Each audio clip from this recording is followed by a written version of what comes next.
संघर्ष का बीज ही सफलता के वृक्ष को जन्म देता है। मित्रों, अगर एक दिन आपकी सारी दौलत खत्म हो जाए, अगर वह लोग जिन पर आपने सबसे ज्यादा भरोसा किया आपको अकेला छोड़ दे, अगर आपकी मेहनत से खड़ा किया हुआ हर सपना पल भर में बिखर जाए, तब आप क्या करेंगे? मित्रों, जीवन में हर कोई सफल होना चाहता है, लेकिन कोई भी असफलता और हानि को स्वीकार करने के लिए तैयार नहीं होता।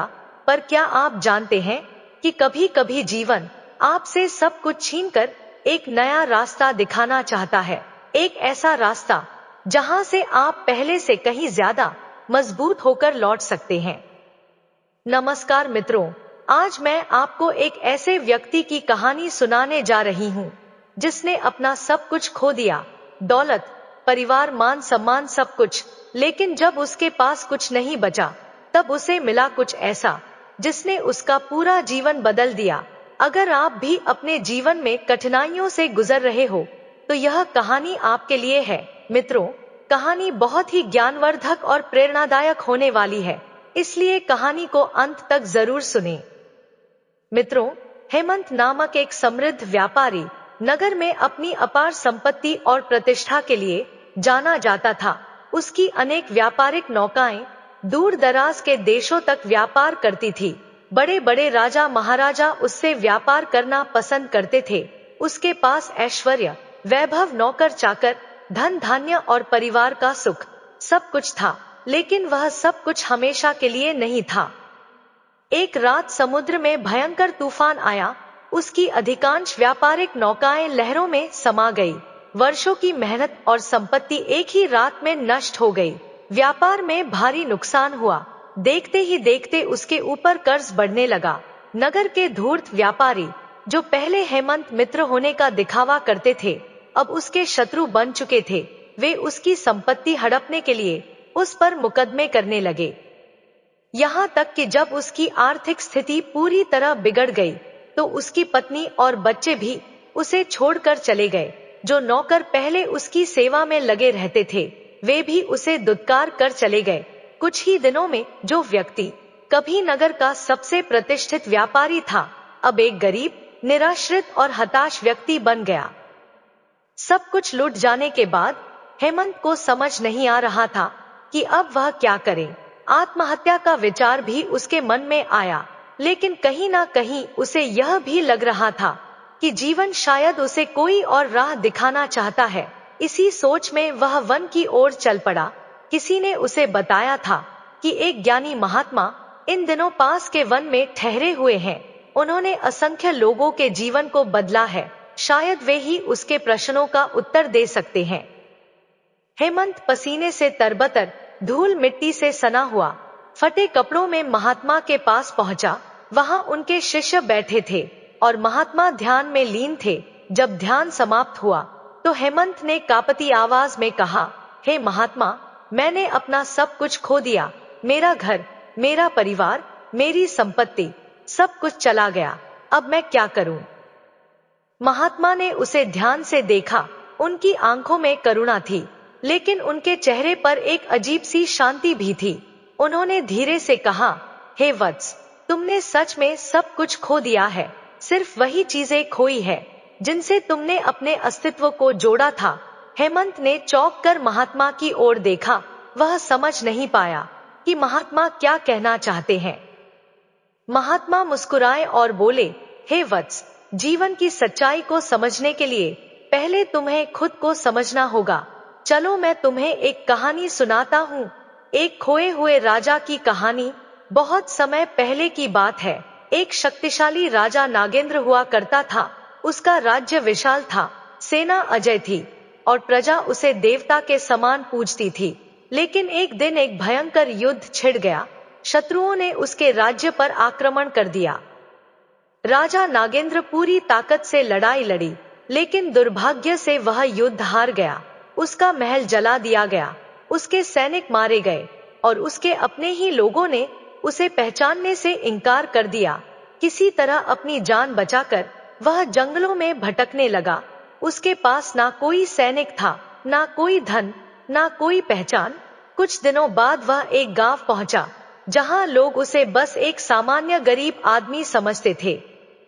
भूख से तड़पता हुआ राजा नागेंद्र वहां एक किसान के पास गया और भोजन मांगा। किसान ने उसे दयालुता से भोजन दिया और पूछा, तुम कौन हो और यहाँ क्या कर रहे हो? राजा नागेंद्र को बहुत क्रोध आया। उसने सोचा, यह मूर्ख जानता भी नहीं कि मैं कौन हूँ। मैं राजा हूँ, इस पर भीख नहीं मांग सकता। लेकिन फिर उसे एहसास हुआ कि अब वह सच में राजा नहीं था। उसकी सारी शक्ति, उसकी पहचान, सब कुछ समाप्त हो गया था। कुछ समय तक उसने इसी गांव में मजदूरी की, लेकिन हर रात वह अपने पुराने जीवन को याद करके रोता। एक दिन गांव में एक बुद्धिमान साधु आए।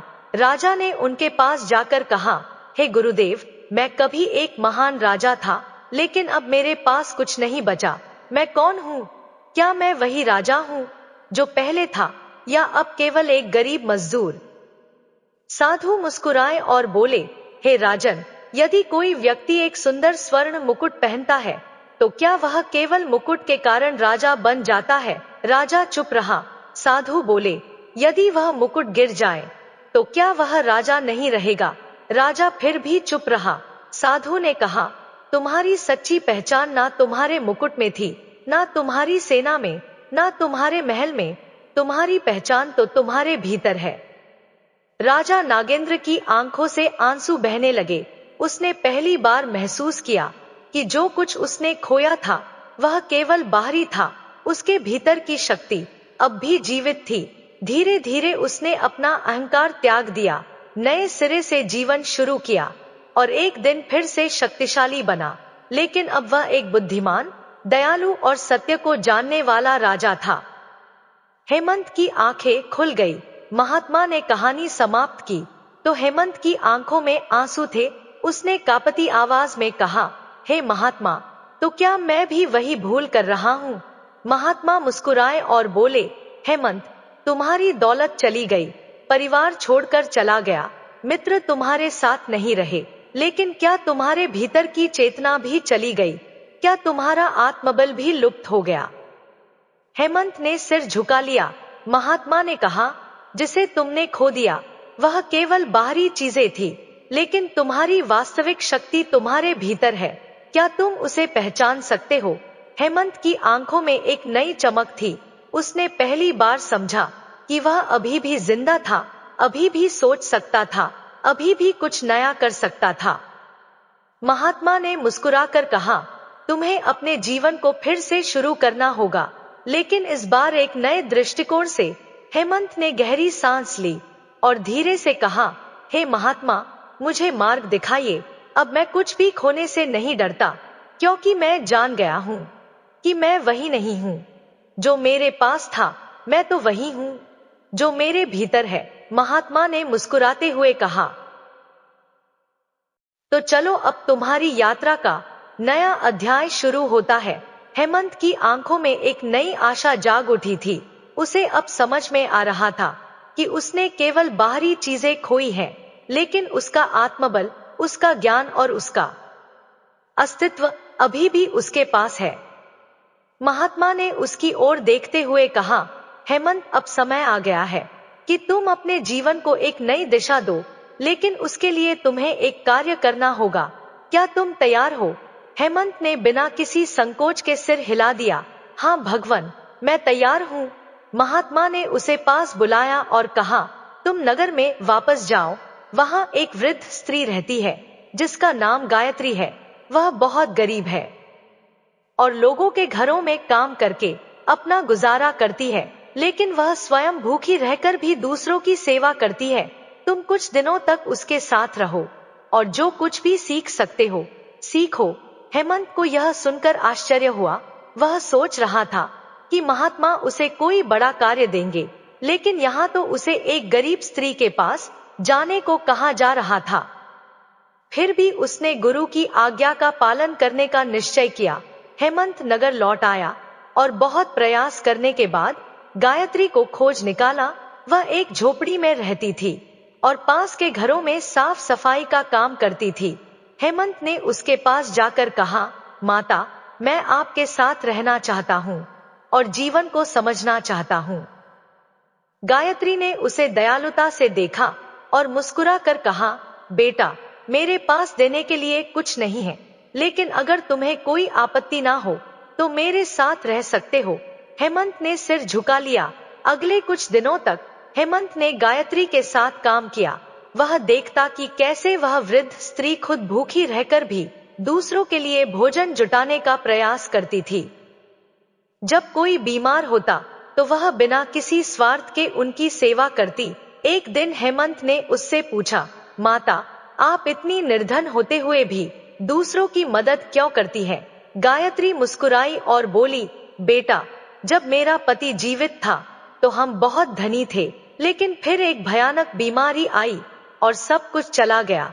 मेरे पति भी चल बसे और मैं अकेली रह गई। तब मुझे एहसास हुआ कि असली धन सेवा है, प्रेम है। यही वह चीज है जिसे कोई हमसे छीन नहीं सकता। हेमंत स्तब्ध रह गया। यह वही शिक्षा थी जो महात्मा ने उसे दी थी, लेकिन अब उसने इसे प्रत्यक्ष रूप से अनुभव किया। हेमंत ने ठान लिया कि अब वह केवल अपने लिए नहीं बल्कि दूसरों के लिए भी जिएगा। उसने छोटे स्तर से व्यापार शुरू किया, लेकिन इस बार उसके व्यापार का उद्देश्य केवल धन कमाना नहीं था, बल्कि समाज की सेवा करना था। वह उन लोगों को काम पर रखने लगा जो निर्धन थे और जिन्हें सहायता की आवश्यकता थी। धीरे धीरे उसका व्यापार फिर से बढ़ने लगा, लेकिन इस बार वह अपने पुराने घमंड और लालच से मुक्त था। कुछ वर्षों बाद जब वह फिर से सफल हो गया तो वह महात्मा के पास गया और उनके चरणों में बैठकर कहा, हे भगवान, आपने मुझे नया जीवन दिया। अब मैं जान गया हूँ कि असली सुख क्या है। अब मैं अपने धन को सिर्फ अपने लिए नहीं बल्कि समाज के लिए भी उपयोग करूंगा। महात्मा मुस्कुराए और बोले, हेमंत, अब तुमने सच में जीत हासिल की है। यह जीत बाहरी नहीं बल्कि आंतरिक है। हेमंत की आंखों से आंसू बह निकले। वह अब पूरी तरह बदल चुका था। उसे अब जीवन में कुछ भी खोने का डर नहीं था, क्योंकि उसने जान लिया था कि वास्तविक धन हमारे भीतर है, जो प्रेम, सेवा और आत्मज्ञान के रूप में हमेशा हमारे साथ रहता है।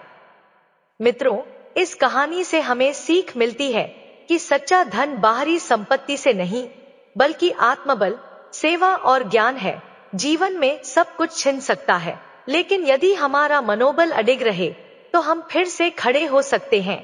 मित्रों, जीवन में संकट किसी के लिए नया नहीं है। हर किसी का समय कभी ना कभी बदलता है, लेकिन क्या हार मान लेना ही एकमात्र विकल्प है? नहीं, जब तक सांस है तब तक लड़ने की शक्ति भी है। काशीपुर के पास एक सुंदर गांव था जहां सुनील नामक एक व्यापारी रहता था। वह बुद्धिमान, परिश्रमी और ईमानदार था। उसके पास एक बड़ा व्यापार था, खेती की जमीन थी और गांव में उसका बहुत मान सम्मान था। लोग उसे एक सफल और दयालु व्यक्ति के रूप में जानते थे। लेकिन समय हमेशा एक जैसा नहीं रहता। एक दिन जब आकाश बादलों से घिरा था, गांव में एक भयंकर बाढ़ आ गई। तेज बारिश के कारण नदी का पानी बढ़ता गया और कुछ ही घंटों में पूरा गांव जलमग्न हो गया। लोग अपनी जान बचाने के लिए ऊंचे स्थानों की ओर भागने लगे। सुनील के पास भी समय कम था। उसने अपने परिवार को सुरक्षित स्थान पर भेज दिया, लेकिन जब वह अपनी दुकान और घर की रक्षा करने के लिए लौटा तो पानी का बहाव इतना तेज था कि वह कुछ नहीं कर सका। देखते ही देखते उसकी दुकान, घर, खेत सब कुछ बह गया। वह अब पूरी तरह से निर्धन हो चुका था। अपनों ने मुंह मोड़ लिया। बाढ़ के कुछ दिन बाद जब पानी उतर गया तो गांव के लोग वापस लौटने लगे, लेकिन अब स्थिति पूरी तरह बदल चुकी थी। जिन लोगों ने कभी सुनील से उधार लिया था, वे अब उसे पहचानने से इनकार कर रहे थे। जिन मित्रों के साथ वह हर खुशी और दुख साझा करता था, वे अब उससे दूरी बना रहे थे। जब तक धन था तब तक लोग साथ थे। अब जब कुछ नहीं बचा तो कोई हाल पूछने तक नहीं आया। सुनील ने कुछ दिनों तक उसने गांव में मदद मांगने की कोशिश की, लेकिन हर जगह से उसे निराशा ही मिली। उसे समझ नहीं आ रहा था कि अब वह क्या करे, कहां जाए। इसी हताशा के बीच एक दिन उसकी भेंट गांव के एक वृद्ध संत से हुई। संत नदी के किनारे ध्यानमग्न बैठे थे। सुनील उनके पास गया और अपनी पूरी कहानी सुनाई। संत ने ध्यान से सुना और मुस्कुराते हुए बोले, बेटा, जब कोई पेड़ गिरता है तो क्या उसकी जड़ें भी नष्ट हो जाती है? सुनील ने कुछ सोचकर कहा, नहीं, जड़ें तो जमीन में बनी रहती है। संत बोले, तो फिर नया पेड़ उगने में कितना समय लगता है? सुनील ने उत्तर दिया, कुछ समय, लेकिन यदि देखभाल की जाए तो वह फिर हरा भरा हो सकता है। संत ने उसकी ओर देखा और बोले, यही जीवन का नियम है। जो कुछ बाहर नष्ट हो गया वह दोबारा पाया जा सकता है, लेकिन यदि भीतर की शक्ति खत्म हो गई तो फिर कुछ भी संभव नहीं। क्या तुमने अपनी आंतरिक शक्ति खो दी है? सुनील कुछ पल चुप रहा, फिर धीरे से बोला, नहीं भगवन। संत मुस्कुराए और बोले, तो फिर तुम्हें हार मानने की जरूरत नहीं। जब तक सांस है तब तक तुम फिर से अपना जीवन बना सकते हो, लेकिन इस बार पहले की तरह केवल अपने लिए नहीं बल्कि दूसरों के लिए भी जियो। संत की बातें सुनकर सुनील को एक नई आशा मिली। उसने तय किया कि वह फिर से संघर्ष करेगा, लेकिन इस बार केवल धन कमाने के लिए नहीं बल्कि समाज के लिए भी कुछ करने के उद्देश्य से। अगले दिन से उसने मेहनत शुरू कर दी। जो भी छोटा मोटा काम मिलता वह करने लगा। पहले उसने खेतों में मजदूरी की, फिर एक व्यापारी के यहाँ सहायक का काम करने लगा। धीरे धीरे उसने कुछ पैसे इकट्ठे किए और अपना छोटा सा व्यापार शुरू किया। लेकिन इस बार वह पहले की तरह केवल लाभ पर ध्यान नहीं दे रहा था। उसने तय किया कि वह गरीबों की मदद करेगा, जरूरतमंदों को काम देगा। सुनील अब पहले जैसे नहीं था। जहां पहले वह केवल व्यापार और धन कमाने में लगा रहता था, अब उसका उद्देश्य कुछ और था। संत की बातों ने उसे भीतर से बदल दिया था। अब वह सिर्फ अपने लिए नहीं बल्कि अपने आसपास के लोगों के लिए भी जीना चाहता था। लेकिन यह रास्ता आसान नहीं था। सुनील ने जैसे तैसे कुछ पैसे इकट्ठा करके एक छोटी सी दुकान शुरू की, जिसमें वह अनाज और रोजमर्रा की जरूरत की चीजें बेचने लगा। लेकिन समस्या यह थी कि उसके पास अधिक पूंजी नहीं थी, इसलिए उसे बहुत छोटे स्तर से शुरुआत करनी पड़ी। गांव के कुछ लोग अब भी उसे ताने मारते थे। एक समय था जब यह पूरे गांव को उधार देता था और आज खुद छोटा मोटा सामान बेच रहा है। कुछ लोग हंसते हुए कहते, लेकिन सुनील अब इन बातों की परवाह नहीं करता था। वह दिन रात मेहनत करता, ग्राहकों से अच्छे से पेश आता और ईमानदारी से काम करता। धीरे धीरे लोग उसकी दुकान पर आने लगे। उसे याद था कि संत ने कहा था कि संघर्ष का बीज ही सफलता के वृक्ष को जन्म देता है। कुछ महीनों बाद उसकी दुकान चल निकली। अब वह थोड़ा और सामान मंगाने लगा और बिक्री भी बढ़ गई, लेकिन उसकी असली परीक्षा अभी बाकी थी। एक दिन गांव में अनाज की भारी कमी हो गई।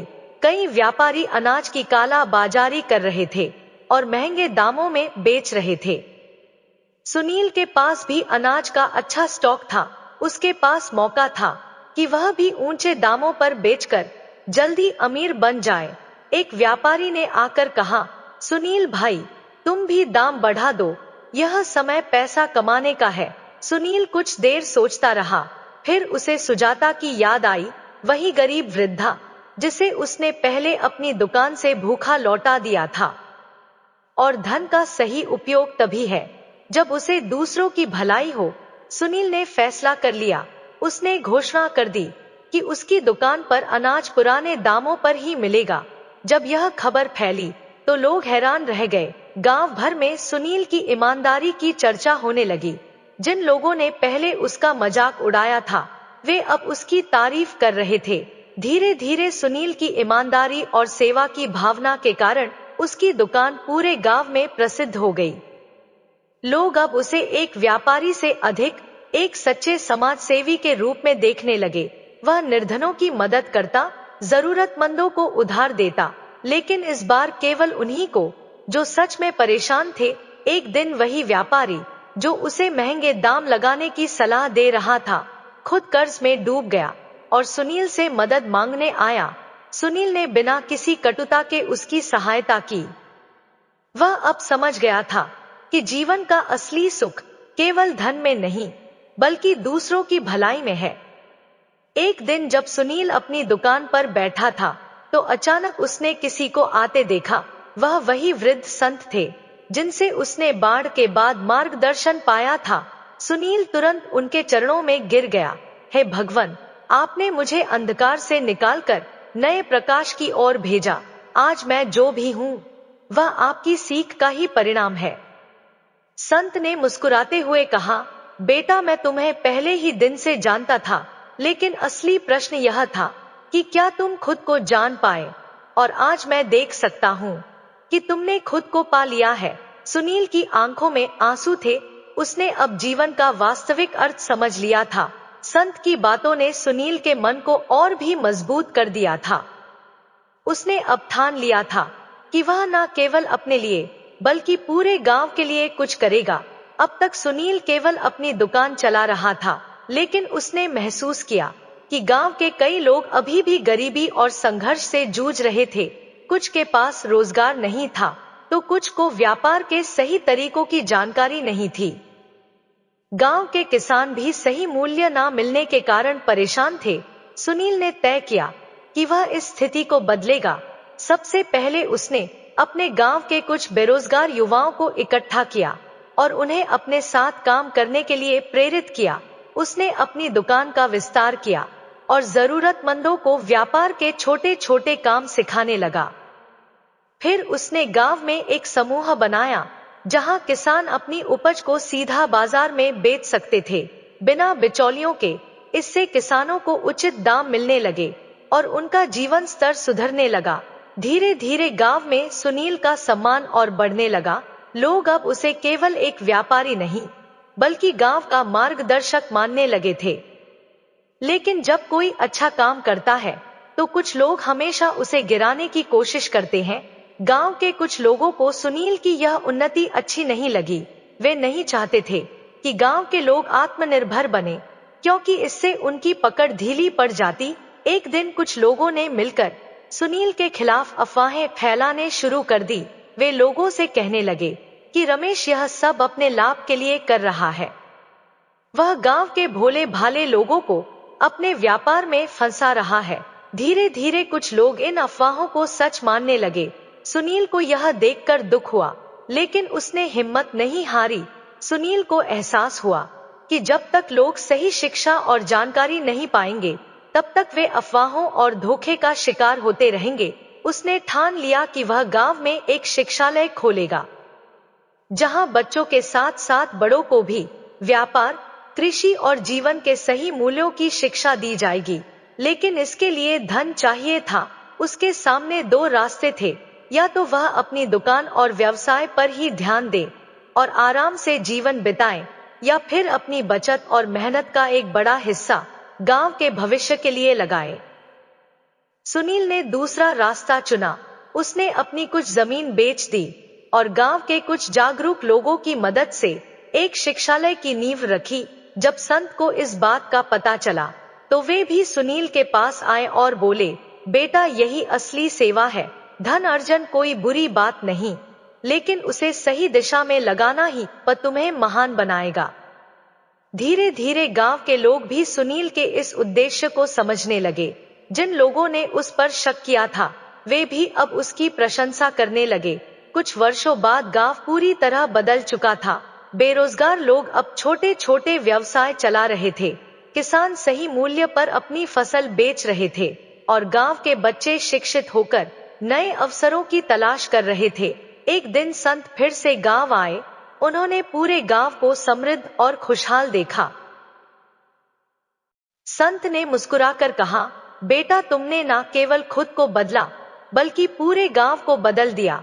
अब तुम्हारा जीवन सच्चे अर्थों में सफल हो गया है। सुनील ने उनके चरणों में गिरकर कहा, हे महात्मा, सब आपकी दी हुई सीख का ही परिणाम है। अंततः सुनील की यह यात्रा संघर्ष से शुरू हुई थी, लेकिन अब वह केवल एक सफल व्यापारी ही नहीं बल्कि एक प्रेरणा स्रोत बन चुका था। उसने यह सीख लिया था कि संपत्ति नष्ट हो सकती है, लोग बदल सकते हैं, लेकिन यदि हमारे पास संकल्प और सच्चे प्रयास हैं, तो हम फिर से उठ सकते हैं और न केवल अपना बल्कि दूसरों का जीवन भी संवार सकते हैं। मित्रों, जीवन में हर कोई कभी ना कभी ऐसी स्थिति में फंसता है जहां सब कुछ खत्म होता हुआ लगता है। लेकिन असली सवाल यह है, क्या हम हालात के आगे झुक जाएं या फिर अपनी राह खुद बना लें? एक समय की बात है, मध्य प्रदेश के एक छोटे से गांव में मोहन नाम का एक युवक रहता था। वह पढ़ाई में होशियार था और उसके सपने बहुत बड़े थे। उसने इंजीनियर बनने का सपना देखा था और इसके लिए दिन रात मेहनत भी की। उसके माता पिता किसान थे जो बड़ी मुश्किल से उसका खर्च उठा पाते थे। मोहन को पता था कि उसकी सफलता सिर्फ उसी की नहीं, बल्कि उसके पूरे परिवार की उम्मीदों का सवाल थी। जब मोहन का कॉलेज में दाखिला हुआ तो पूरे गांव में उसकी तारीफ होने लगी। लेकिन तभी एक बड़ी मुसीबत आ गई। उसके पिता की अचानक तबीयत बिगड़ गई और उन्हें अस्पताल में भर्ती कराना पड़ा। इलाज इतना महंगा था कि उनके पास कुछ ही दिनों में सारी बचत खत्म हो गई। खेत गिरवी रखने पड़े और कर्ज चढ़ गया। मोहन के लिए यह बहुत मुश्किल घड़ी थी। वह अपने सपनों और परिवार के बीच फंस गया था। आखिरकार हालात ऐसे हो गए कि उसे अपनी पढ़ाई छोड़नी पड़ी और गांव लौटकर अपने पिता के साथ खेती में हाथ बंटाना पड़ा। वह टूट चुका था। गांव के कुछ लोग अब उसका मजाक उड़ाने लगे। देखा, शहर जाकर बड़ा आदमी बनने चला था, लेकिन फिर भी हल चलाना पड़ रहा है। यह बातें मोहन को अंदर तक चुभती थी, लेकिन उसने खुद से एक वादा किया, यह मेरी हार नहीं है। अभी मेरी परीक्षा चल रही है और मैं इसे पास करके दिखाऊंगा। मोहन ने खेती के काम में नए तरीके अपनाने शुरू किए। उसने इंटरनेट और किताबों की मदद से आधुनिक खेती के बारे में सीखा। उसने अपनी जमीन पर एक नई तकनीक से खेती करने का फैसला किया, जिससे उत्पादन बढ़ सकता था। गांव के बुजुर्गों ने उसे समझाया, बेटा, पुरानी पद्धतियां ही सही होती हैं, यह नए तरीके गांव में नहीं चलेंगे। लेकिन मोहन को भरोसा था कि बदलाव जरूरी है। धीरे धीरे उसके तरीकों से फसल बेहतर होने लगी। लेकिन तभी एक और मुसीबत आ गई। गांव के कुछ प्रभावशाली लोगों ने उसके खिलाफ षड्यंत्र रच दिया। मोहन की उन्नति कुछ लोगों को पसंद नहीं आई। वे नहीं चाहते थे कि गांव का कोई और व्यक्ति आगे बढ़े।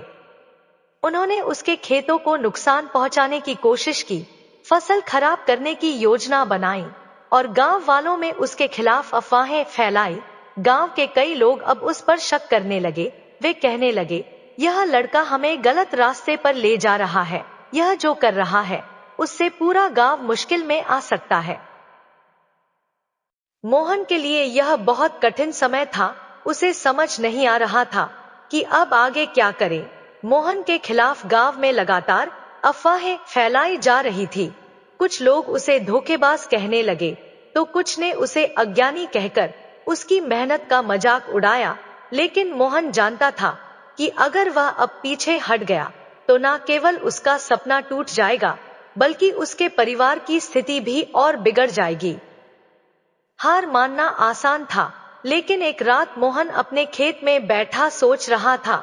उसकी मेहनत और नई तकनीक से फसल अच्छी हो रही थी, लेकिन गांव के कुछ प्रभावशाली लोगों की साजिशें उसे बार बार पीछे धकेल रही थी। उसी समय उसके पिता ने धीरे से आकर उसके कंधे पर हाथ रखा और बोले, बेटा, लोग वही परवाह करते हैं जो उन्हें बदलता हुआ दिखता है। जब तुम्हारी फसल खराब हो रही थी तब किसी ने मदद नहीं की। अब जब तुम्हारी मेहनत रंग ला रही है तो सब तुम्हें गिराने में लगे हैं। याद रखना, जो गिराने की कोशिश करता है वही जानता है कि तुम उठने की ताकत रखते हो। यह शब्द मोहन के दिल में गूंजने लगे। उसने तय कर लिया कि अब वह किसी भी हाल में हार नहीं मानेगा। मोहन ने गांव वालों से बात करने की ठानी।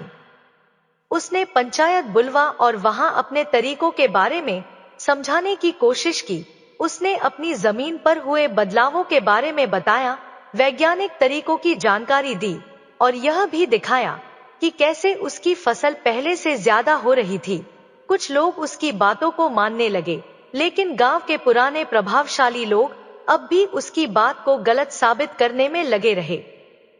तभी मोहन ने पंचायत में एक प्रस्ताव रखा, अगर मेरी खेती के तरीके गलत साबित हुए तो मैं हमेशा के लिए यह गांव छोड़ दूंगा, लेकिन अगर यह सही साबित हुआ तो आप सबको इन्हें अपनाना होगा ताकि पूरे गांव को इसका फायदा मिल सके।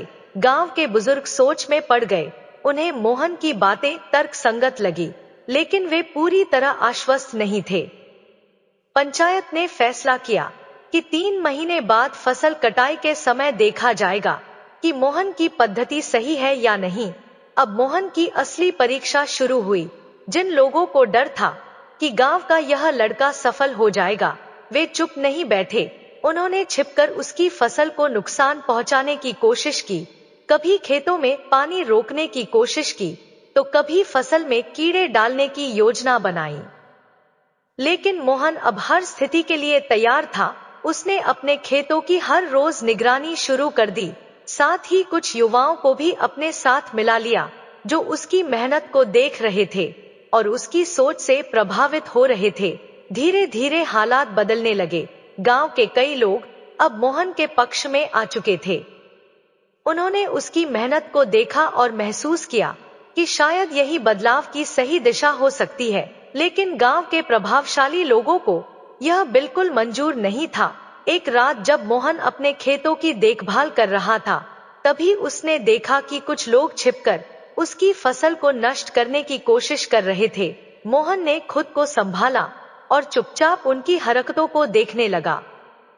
वह जानता था कि अगर उसने अभी कुछ किया तो हो सकता है कि यह लोग उससे भिड़ जाएं और उसे नुकसान पहुंचा दें। लेकिन अगर उसने सही समय पर सही कदम उठाया तो पूरी सच्चाई गांव वाले के सामने आ जाएगी। रात के अंधेरे में मोहन छिपकर देख रहा था कि कैसे कुछ लोग उसकी फसल को नष्ट करने की कोशिश कर रहे थे। वे खेतों में जहर मिला रहे थे, पानी की नालियों को बंद कर रहे थे और कुछ जगहों पर आग लगाने की भी योजना बना रहे थे। मोहन का खून खौल उठा, लेकिन उसने तुरंत कोई कदम नहीं उठाया। वह जानता था कि अगर वह अभी कुछ करता तो वे लोग भाग जाते और सबूत मिटा देते। उसने चुपचाप अपने कुछ दोस्तों को बुलाया और मोबाइल से उन लोगों की सारी हरकतों का वीडियो रिकॉर्ड कर लिया। सुबह होते ही मोहन पंचायत के पास गया और बिना कुछ कहे गांव वालों को इकट्ठा करने को कहा। गांव के सभी लोग पंचायत के चौपाल में जमा हो गए। मोहन मंच पर आया और बोला, कल रात मेरे खेतों में कुछ लोग चोरी छिपे मेरी मेहनत को नष्ट करने की कोशिश कर रहे थे। वे कौन थे और क्यों ऐसा कर रहे थे, यह मैं आप सबको दिखाना चाहता हूँ। फिर उसने अपने मोबाइल से रिकॉर्ड किया हुआ वीडियो सबको दिखाया। गांव वाले यह देखकर दंग रह गए। वे लोग कोई और नहीं बल्कि वही प्रभावशाली लोग थे जो शुरू से ही मोहन के खिलाफ थे। उनके चेहरे पर हवाइयां उड़ने लगी। पंचायत के मुखिया खड़े हुए और बोले, हमने हमेशा इन लोगों की बातें मानी क्योंकि हमें लगा कि यह हमारे हितैषी हैं। लेकिन आज इनका असली चेहरा सबके सामने आ चुका है। गांव वालों ने गुस्से में उन लोगों से जवाब मांगा, लेकिन अब उनके पास कोई सफाई नहीं थी। धीरे धीरे गांव के बुजुर्ग और बाकी किसान मोहन के समर्थन में खड़े होने लगे। अब जब गांव मोहन की मेहनत और सच को समझने लगा था, तब एक नई समस्या आ खड़ी हुई। वह समस्या थी गांव के कुछ जिद्दी बुजुर्गों का विरोध। वे बोले, हमने सालों से पारंपरिक तरीके अपनाए हैं और हम इन नई तकनीकों पर भरोसा नहीं कर सकते। हाँ, तुम्हारी फसल अच्छी हुई है, लेकिन इसका मतलब यह नहीं कि सबको यही तरीका अपनाना चाहिए। मोहन समझ गया कि सिर्फ सच्चाई दिखाने से ही बदलाव नहीं आता, बल्कि लोगों की सोच भी बदलनी होगी। उसने पंचायत में एक प्रस्ताव रखा, अगर आप लोग फिर भी मेरे तरीकों पर भरोसा नहीं करते तो मैं अगले 3 महीनों में पूरे गांव के लिए एक प्रयोग करूंगा। गांव के लोगों ने पूछा, कैसा प्रयोग? मोहन मुस्कुराया और बोला, मैं गांव की 2 अलग अलग जमीनों पर खेती करूंगा, एक में पुरानी विधि से और दूसरी में मेरी नई विधि से। और फिर हम देखेंगे कि कौन सी फसल बेहतर होती है। अगर मेरी विधि सफल हुई तो आप लोग इसे अपनाएंगे और अगर नहीं तो मैं हमेशा के लिए इस गांव को छोड़ दूंगा। गांव की पंचायत मोहन का प्रस्ताव स्वीकार कर लिया। अब यह तय हो गया कि पूरे गांव के सामने दो अलग अलग तरीकों से खेती की जाएगी, एक पारंपरिक विधि से जो गांव के लोग वर्षों से अपनाते आए थे, और दूसरी मोहन की आधुनिक वैज्ञानिक विधि से। 3 महीने बाद यह फैसला होगा कि कौन सी विधि बेहतर है। गांव में यह खबर आग की तरह फैल गई। कुछ लोग मोहन के समर्थन में थे, तो कुछ अब भी उसके खिलाफ थे, लेकिन अब हर किसी की नजर इस प्रयोग पर थी। मोहन ने अपने खेत में नए तरीकों से काम करना शुरू किया। उसने मिट्टी की गुणवत्ता की जांच की, जैविक खाद और सही तकनीक का इस्तेमाल किया। जल संरक्षण के लिए ड्रिप इरिगेशन जैसी आधुनिक विधियां अपनाई और फसल को कीटों से बचाने के लिए प्राकृतिक उपायों का सहारा लिया। दूसरी ओर पारंपरिक विधि से खेती करने वाले लोग वही पुराने तरीके अपना रहे थे। वे बारिश पर निर्भर थे और कीटनाशकों का अधिक इस्तेमाल कर रहे थे। मोहन दिन रात मेहनत कर रहा था, लेकिन उसके विरोधी अब भी शांत नहीं बैठे थे। वे चाहते थे कि उसका प्रयोग असफल हो जाए, ताकि गांव के लोग फिर से उनके प्रभाव में रहे। उन्होंने खेतों में पानी की आपूर्ति रोकने की कोशिश की, फसल को नुकसान पहुंचाने के लिए रात में चोरी छिपे जानवर छोड़ दिए, और यहाँ तक कि कुछ जगहों पर आग लगाने की भी योजना बनाई। लेकिन इस बार मोहन पहले से अधिक सतर्क था। उसने अपने कुछ दोस्तों को खेतों की निगरानी करने के लिए तैयार कर दिया था। नतीजा यह हुआ कि जो भी षड्यंत्र रचे गए वे नाकाम हो गए। 3 महीने बीत गए और अब फसल की कटाई का समय आ गया था। गांव के सभी लोग इस दिन का बेसब्री से इंतजार कर रहे थे। पंचायत ने तय किया कि दोनों खेतों की फसल की उपज को तोला जाएगा और फिर फैसला लिया जाएगा। सबसे पहले पारंपरिक विधि से उगाई गई फसल की कटाई हुई। उपज ठीक ठाक थी, लेकिन कई जगह फसल खराब हो चुकी थी, जिससे कुल उपज अपेक्षा से कम हो गई। अब मोहन के खेत की बारी आई। जब कटाई हुई और उपज को तोला गया तो सब हैरान रह गए।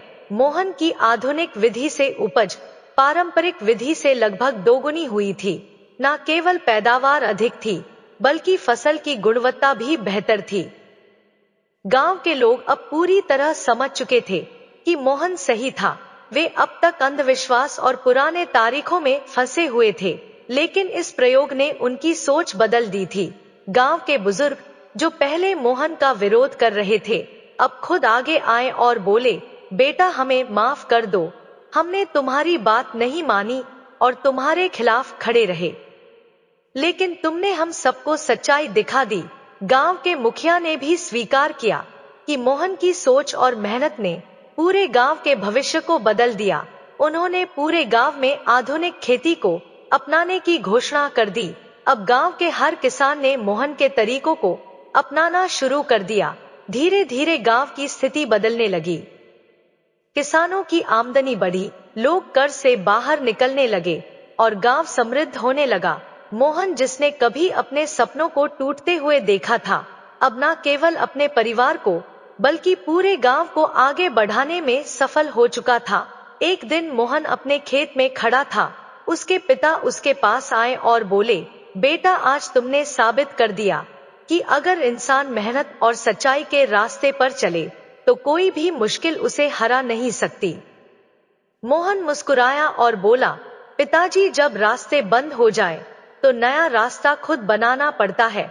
हारने वाला वही होता है जो रुक जाता है। मित्रों, कठिनाइयां चाहे जितनी भी हो, अगर हम सच्चाई, मेहनत और धैर्य के साथ अपने लक्ष्य पर डटे रहे तो सफलता निश्चित है। बदलाव लाने के लिए साहस चाहिए और सच्ची जीत वही होती है जो सबको आगे बढ़ाए।